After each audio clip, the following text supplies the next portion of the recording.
Jadi gini,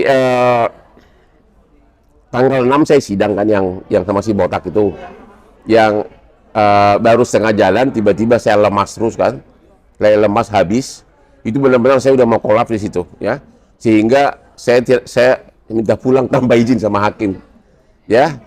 Besoknya saya dicek di rumah sakit di sini, ternyata tekanan darah saya sudah drop habis ya, sudah, bahkan malamnya bayangin tekanan darah orang sampai 95 ke 40-an.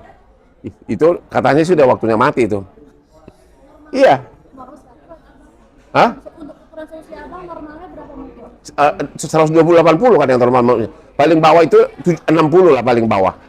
Ya, ini saya udah ke 40 ya.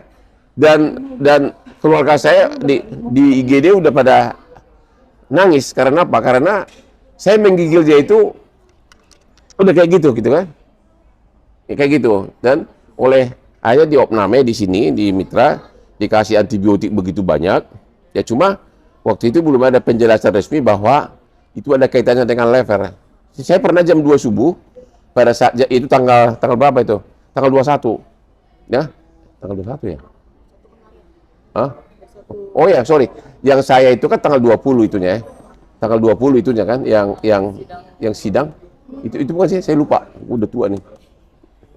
Pokoknya saya pernah di malam pertama saya opname di Jakarta jam 2 subuh di IGD, di mana perawat sudah pada ngantuk, keluarga semua udah pulang, tiba-tiba tekanan darah saya sudah mendekati 40 dan suhu badan saya ke 40 juga, panas. Akhirnya sama perawat lakinya disuntik untuk menaikkan tekanan darah. Oke. Jadi itu ternyata akhirnya anak saya sudah 3 malam di sini, anak saya langsung udah ke Singapura aja, langsung sewa private jet langsung ke Singapura daripada antri di bandara kan. Di Singapura saya check in di rumah sakit Mount Elizabeth Novena, cuma 2 jam dia langsung tahu. Ternyata saya sudah di USG, kayak namanya abses penyakitnya itu. Abses itu adalah ada kuman masuk ke kamu punya lever, terus kuman ini berperang sama pembuluh darah putih. Kan pembuluh darah putih kita itu kan untuk mematikan kuman kan. Nah, akhirnya pembuluh darah putih menang, matilah semua kuman ini jadi menumpuk kayak monumen. Ya, monumen di dalam lever. Nah, terus dia pelan-pelan keluar jadi nanah masuk ke darah. Itulah namanya infeksi, abses ya. Jadi waktu itu saya disikap antibiotik, cuma di Singapura itu cuma 2 malam sudah boleh pindah ke hotel. Hanya saya dikasih di sini kabel 2 untuk infus. Jadi dikasih suntikannya sama dokter, istri saya diajarin, tinggal suntik aja sekali sehari, antibiotik dosis tinggi. Jadi begitu kumannya kan tadi kan menggunung dia kan, begitu dia runtuh menjadi nanah, masuk ke darah, dia menjadi infeksi kan, begitu dia masuk ke darah, antibiotik udah siap, udah nerekam langsung. Nah, kemarin saya sudah hampir 6 minggu, saya waktu itu ini masih ada nih bekas-bekasnya semua nih, ini. Sampai sekarang masih, Bang? Nggak, ini udah selesai nih, ya. Ini dulu pakai kabel ini 2 di sini. Ya, jadi saya kemana-mana. Makanya saya belum pergi dansa gue. Hah? Ada. Jadi terakhir lah kemarin suatu cek sudah boleh. Jadi saya sudah. Jadi dulu di sini ada infus kabel ke darah langsung ditanam. Ya. Jadi isi saya tinggal suntik sekali sehari. Ya. Habis itu tutup lagi. Udah ada itu benar-benar canggih deh. Tutup lagi udah jalan lagi santai begini. Ya. Nah, sekarang kemarin dilepas. Jadi saya sudah di USG lagi, ternyata tumpukannya itu yang semula segini udah tinggal dikit.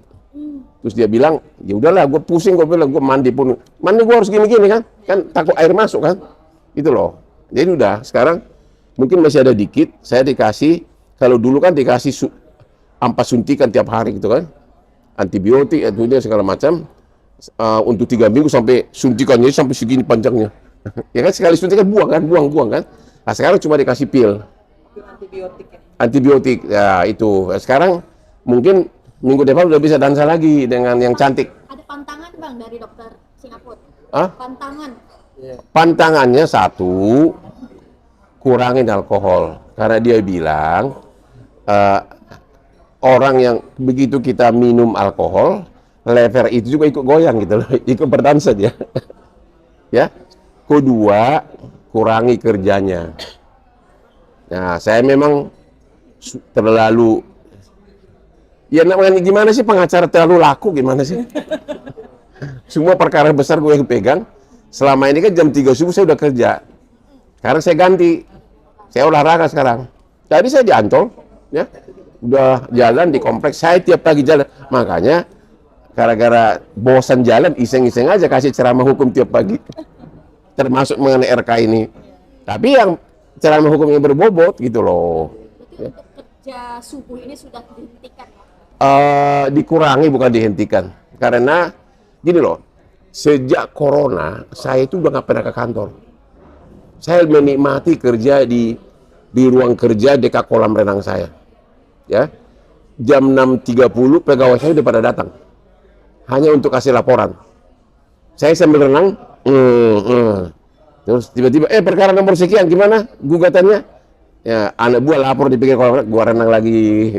Kan kita udah ibarat Bruce Lee kan, udah senior bidang kungfu, jadi apapun dikasih udah langsung gitu loh. Saya kalau meeting sama klien, saya banyakkan di kafe-kafe. Gua nggak pernah ke kantor lagi. Tapi itu lebih efektif. Karena apa? Suasana ketemu klien itu kalau suasana kafe begini, otak kita itu encer. Karena aku kan bermain dengan otak. Gitu loh. Sama juga kayak tiap pagi itu mulai tanggal 8 jam 7.30 pengacara udah datang ke bagian belakang rumah saya. Sudah ada kamar khusus untuk kamar kerja. Ada udah 30 itu sama. Itu sebelah sana ada staf khusus jualan TikTok parfum. Ada itu, ada lagi di sana ruangan khusus. Ada di sini, ada bagian accounting di sana.